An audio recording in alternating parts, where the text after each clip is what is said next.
मतदारसंघ राष्ट्रवादीला द्या अन्यथा आम्ही भाजपचं काम करणार नाही अशी माहिती प्रशांत शितोळे, मयूर कलाटे, विनोद नढे यांनी पत्रकार परिषदेत केली आहे।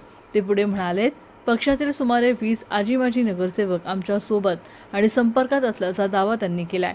यामुळे भारतीय जनता पक्षातील आजी माजी नगरसेवकांची नाराजी पुढे आली आहे। यावेळी ते काय म्हणाले पाहूया।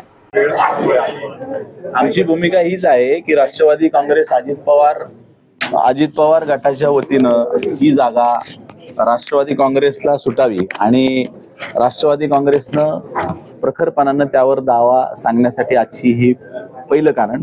जर आम्हाला या जागेबाबत योग्य तो निर्णय झाला नाही तर मात्र आम्हाला सुद्धा आमच्या काही नगरसेवकांना आमच्या बरोबर आज 20 नगरसेवक आजी माजी नगरसेवक आहेत, त्यांच्या बरोबर जाऊन वेगळा विचार करण्याची वेळ येणार नाही अशी आमची अपेक्षा आहे। परंतु ती संधी सुद्धा आम्हाला आहे हे सांगण्यासाठी आजची पत्रकार परिषद आहे। त्यामुळं पहिल्या मागणीचा विचार करून दादांनी भाजपकडे आग्रह धरून ही जागा राष्ट्रवादीला सोडावी, अन्यथा आम्ही लोक दुसरा पर्यायाचा अवलंब करू शकतो, हीच आजची आमची प्रमुख मागणी आहे। तुम्ही 20 नगरसेवक सांगता, आता तुम्ही 14 आहेत, इतर बाकी नगरसेवक कोण आहेत? तुमच्या पक्षाचे आहेत की भाजप तुमच्या संपर्कात? भारतीय जनता पक्षाचे काही नगरसेवक आणि राष्ट्रवादीचे बाकीचे नगरसेवक असे मिळून त्यांची सगळ्यांची मोठ बांधून उद्याचा चित्र तुम्हाला हे अतिशय चांगलं दिसेल। तुम्ही म्हटलं या मतदारसंघात ज्याचा वारंवार पराभव झाला, म्हणजे राष्ट्रवादी काँग्रेसच्या मागच्या 3 टर्ममध्ये पराभव झाला, नवीन चेहरा तुम्हाला द्यायचा आहे।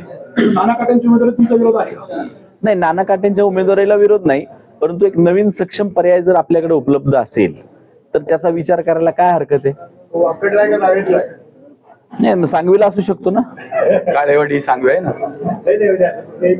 हे बघा, आता सध्या चिंचवड मतदारसंघात सगळ्यात तसा बघायला गेला जुना परिसर म्हणून सांगवी आहे आणि सगळ्यात नवीन परिसर म्हणून वाकड आहे, रावेत आहे। म्हणजे यांना जो ग्लो येतोय की मतदारसंख्या अगदी प्रचंड वाढतीये। रावेतवर मोरेश्वर भाऊंसारख्यांचं असलेला तो पगडा तो तुम्ही लोकांना सुद्धा जाणवत असेल की बाबा ज्याच्या त्याच्या परिसरामध्ये जो तो होल ठेवून आहे।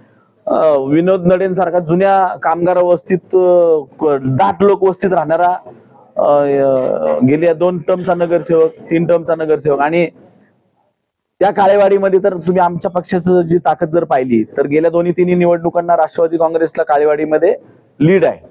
कुठेच लीड नसलं तरी तिथं लीड असतं। त्यामुळं मग काळेवाडीकरांचा पण विचार काय होऊ नये। वेळेची उपलब्धता बघता किती दिवसाचा अल्टिमेटम देतात? हे निर्णय खरं तर वरतून जे निर्णय होतात त्याला आम्ही अल्टिमेटम द्यावा अशी वेळ आमच्यावर नसावी, कारण की आम्ही त्या पात्रतेचे नाहीत, कारण की तेवढी ताकद आमच्याकडे नाही की बाबा आम्ही दादांना वेळ द्यावी किंवा दादा ज्यांच्याबरोबर गठबंधन म्हणून बसलेत त्यांना आम्ही वेळ द्यावी, तेवढे मोठे आम्ही नाहीये। परंतु योग्य वेळेत त्यांनी आम्हाला योग्य निर्णय आमच्या मनासारखा कळवावा याचा आग्रह मात्र याच्यासाठी आम्ही भांडू शकतो। जागा सुटली, जागा सुटली तर अर्ज भरताना पोहोचणार कधी?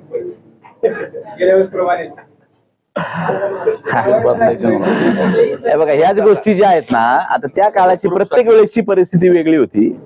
आता ही त्यांनी जुनी आठवण काढली माझ्याच काळातली, मागची 2019ची, त्यामुळं ती सांगितली, परंतु ती वेळ येणार नाही। त्या काळातली वेळ कदाचित चुकीची होती, त्यामुळे तो फॉर्म वेळेत आला नाही। यावेळेस मात्र तशी वेळ येणार नाही। अजितदादा अचूक निर्णय घेतील असं आम्हाला आमची आतापर्यंतची खात्री आहे। मागणी मान्य झाली तर पर्याय काय? मशाल की वेगळी आघाडी दिसेल? मागणी मान्य झाली तर का नाही झाली तर हे बघा, शेवटी प्रत्येक मतदारसंघात प्रत्येक पक्षाचे सर्वे असतात।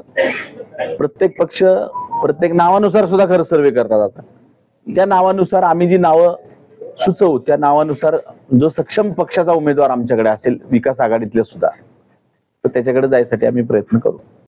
प्रतिनिधी महाराष्ट्र न्यूज, पिंपरी चिंचवड।